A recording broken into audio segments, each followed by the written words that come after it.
समय बहुत कम है अभी, काम बहुत है बाकी,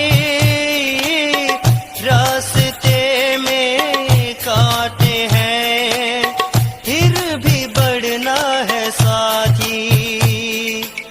समय बहुत कम है अभी, काम बहुत है बाकी,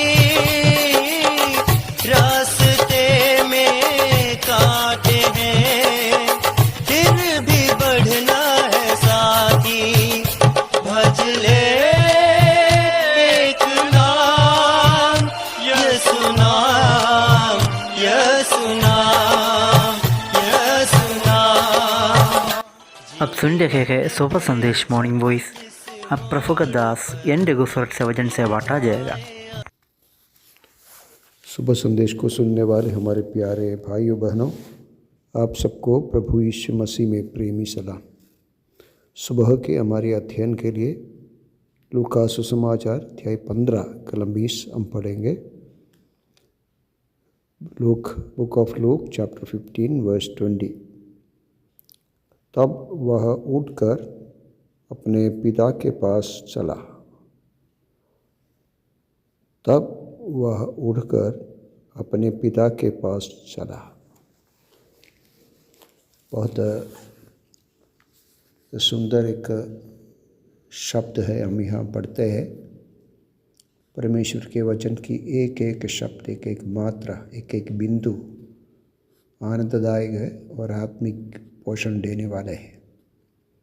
पिछले कई दिनों से हम इस अध्याय से मनन करते हैं। पापी अपने मन पछताव करके किस प्रकार परमेश्वर के पास आते हैं, उसके लिए एक 3 दृष्टांत प्रभु यहाँ बताया। उसका अंतिम दृष्टांत यह है, हम विस्तार से पिछले दिनों में मनन करते थे। उनके मन में परिवर्तन आया, सोचने लगा पिता के घर के ओर, पिता की संपत्ति की ओर सोचने लगा।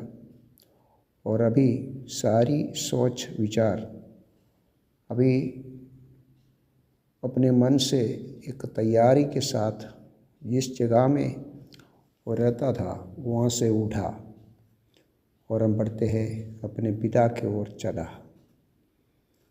प्यारों, आज सुबह जब हम इस संदेश को सुनते हैं, अपने आप को एक शब्द, एक सवाल पूछना अवश्य है, क्या मैं मेरे पिता के समीप है या मैं मेरे पिता से दूर है।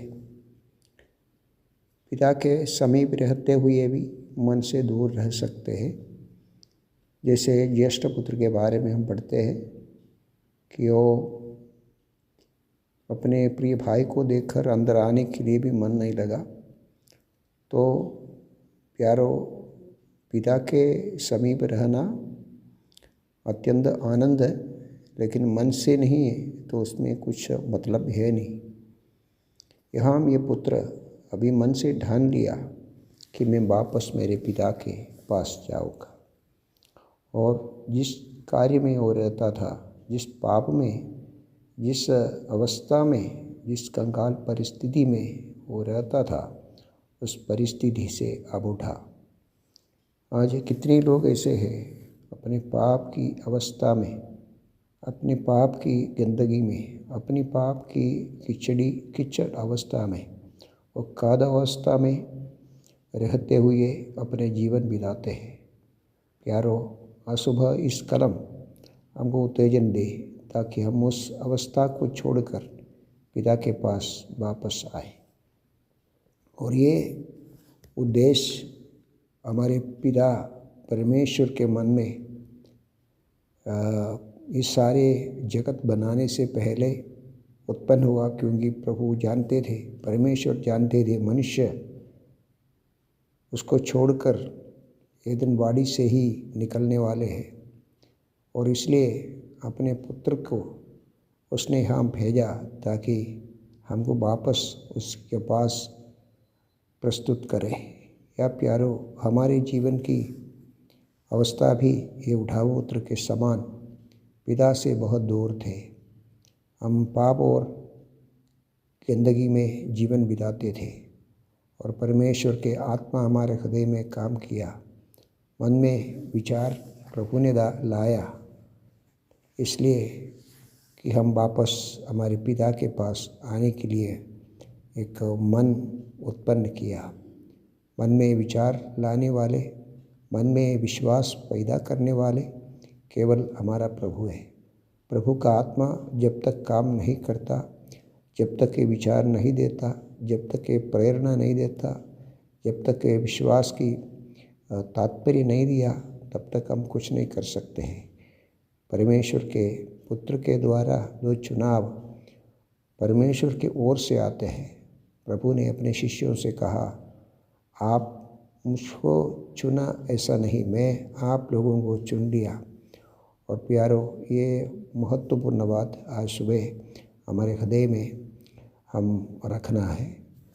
बुढ़ाऊ पुत्र अपनी परिस्थिति को, अपने वातावरण को, अपनी सारी गंदगी जीवन को, अपने जीवन में हुई हर प्रकार की उस पापमय स्वभाव को और हम त्याग करके अपने पुत्र के, अपने पिता के पास चला। और हम पढ़ते हैं, ये उठकर अपने पिता के पास चला।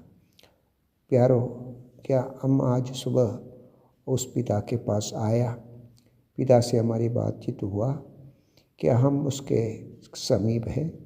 क्या उसके प्रिय पुत्र के समान उसके गोद में हम बैठा, उससे हम प्यार किया, उससे हम शब्द सुनने को, उसकी आवाज़, उसकी वाणी को सुनने के लिए, उसकी इच्छा को समझने के लिए, उसकी मनसा हमारे हृदय में आया, ये सोचने के लिए प्रभु हम सबको सहायता करे। प्यारो, ये बुढ़ाऊ पुत्र के समान हम भी एक बार हमारे पापों से मन फिराकर उसके करीब आया। अगर आपके जीवन भी इस बुढ़ाऊ पुत्र के समान पिता से बहुत दूर है, पिता की धन को बर्बाद किया है, तो प्यारो, मेरा नम्र विनती है, आप अपने जीवन को पिता के पास रख लीजिए और वापस आइए, उसके करीब आइए, उसके चरणों में आइए, उसका प्यार अनुभव कीजिए। प्रभु उसके लिए आप सबको सहायता करे। जय मसीह की।